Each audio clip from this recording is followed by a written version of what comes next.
On our way now. Can't turn back. Took a lot of courage to get on this train. I wonder what will happen from now on.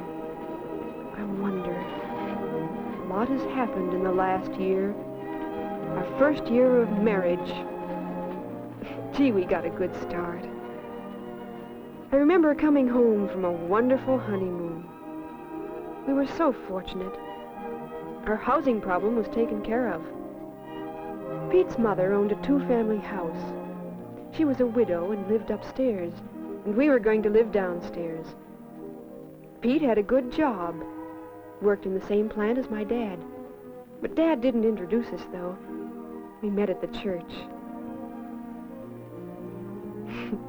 I still haven't forgiven Daddy for not telling me about Pete. In our 2 years of courting and engagement, we had come to know a lot about each other.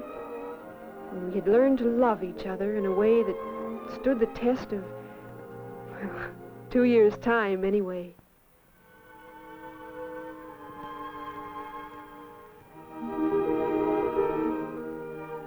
And there we were, in our own place. A place that was to be our home, at least for a while. Well, we had to unpack. And we were both so tired.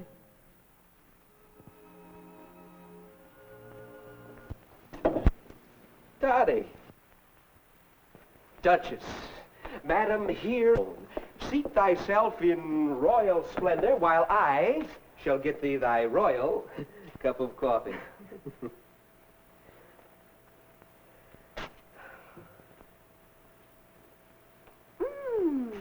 'Tis creamed and sugared exactly to my taste.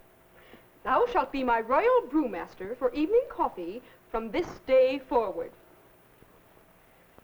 From this day forward. To have and to hold. Oh, Pete, we're going to be so happy together.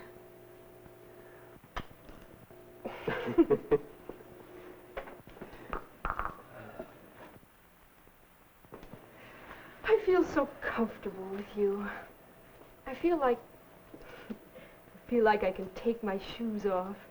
I'll always love you, Dotty. Always. Wouldn't it be wonderful if time would stand still? If we could always keep what we have tonight.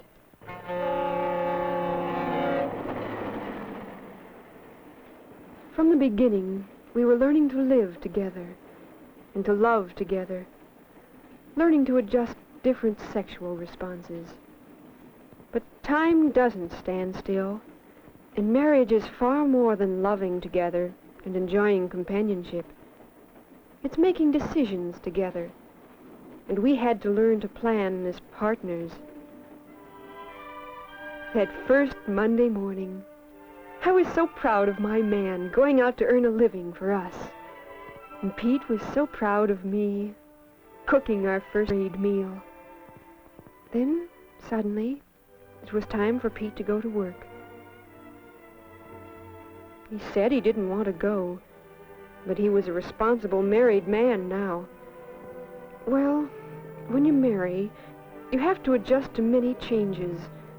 And well, we had decided I should quit my job when we married. Maybe I should say quit my paycheck. I still had a job. As the weeks went by, sometimes I regretted that decision to quit my job.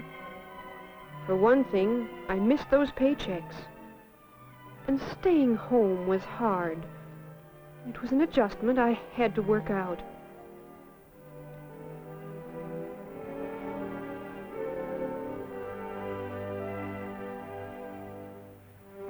But there were satisfactions in being a married pair. One thing was our partnership in handling the money. Conflicts over money can be a real problem in marriage. But we decided together how Pete's salary would be spent. Maybe we didn't always agree, but we decided together. So our joint decisions on this and other problems of home management helped in my adjustments from a working girl to a non-employed wife. Aided by little bits of fun and thoughtfulness, the partnership flourished. Another thing, Pete's contributions to my sense of accomplishment. I had a lot to learn about cooking and keeping house, and sometimes those things can seem unimportant and dull. Believe me, a wife does appreciate her husband's appreciation. And, of course, that works both ways. I tried to learn about Pete's job. Sometimes I shared his enthusiasms, and there were times when I had to help absorb his frustrations. It was all part of the partnership. Of course, our marriage had its ups and downs. They all do. But I guess we had worked out pretty good adjustments on affections and our sex life, and decisions and our money matters. Adjusting to each other, adjusting to our marriage, sort of showed us how to face these problems. But on another potential source of trouble, in-laws. When we first planned to move into that two-family house, I thought of all those mother-in-law jokes. Still, they couldn't apply to nice people like us. But there were things like, I was planning my first bridge luncheon. Honey, Jane can't come on Thursday. Wonder who I should get for fourth. Mother plays a good game of bridge. Yes, but maybe she wouldn't enjoy playing with a bunch of giddy girls. Oh, honey, she'd love it. She likes young people. Of course, I asked her. She insisted on bringing a fancy cake. It was delicious, everyone said. Helped make a good party. But it wasn't my party. Afterwards, Pete said he was glad I had asked her. Said she could have seen from upstairs that something was going on. Might have felt left out. How did I feel? As if we were living in a huge goldfish bowl. But I couldn't explain it to Pete. Oh, it wasn't all bad. Pete's mother and I had good times together. Shopping, for instance. I could learn a lot from her. Her experience in getting bargains. Her little tips on Pete's special likes and dislikes. But, well, one afternoon, Pete stopped in upstairs to deliver a package his mother had asked him to pick up. And it turned into a habit. To drop into his mother's on his way from work 2 or 3 times a week. I didn't mind so much supper being late. I kept telling myself.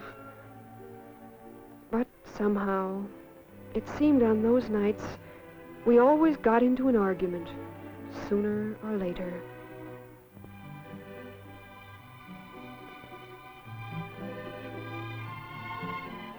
I tried to tell Pete how I felt, but it was no use.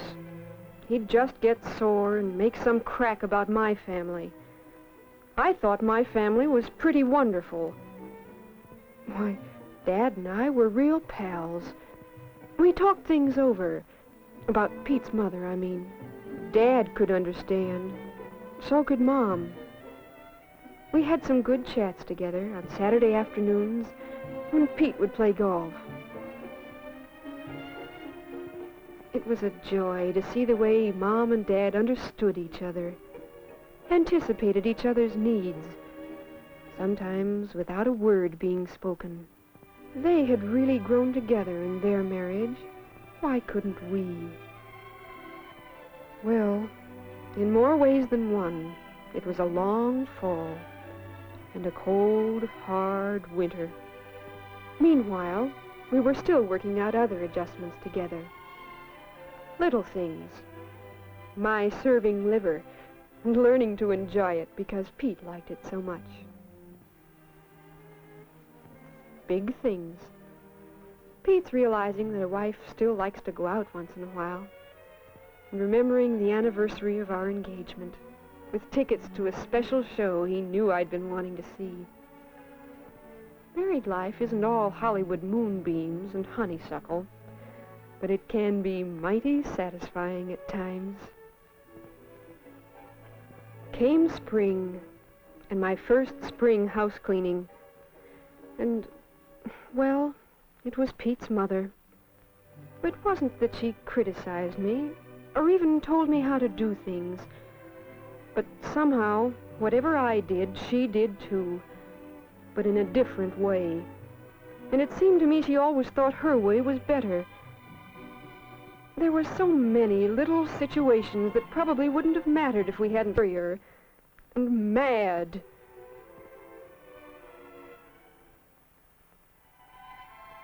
That evening, after supper, I thought the time seemed ripe to talk to Pete about us. But suddenly... Dotty, I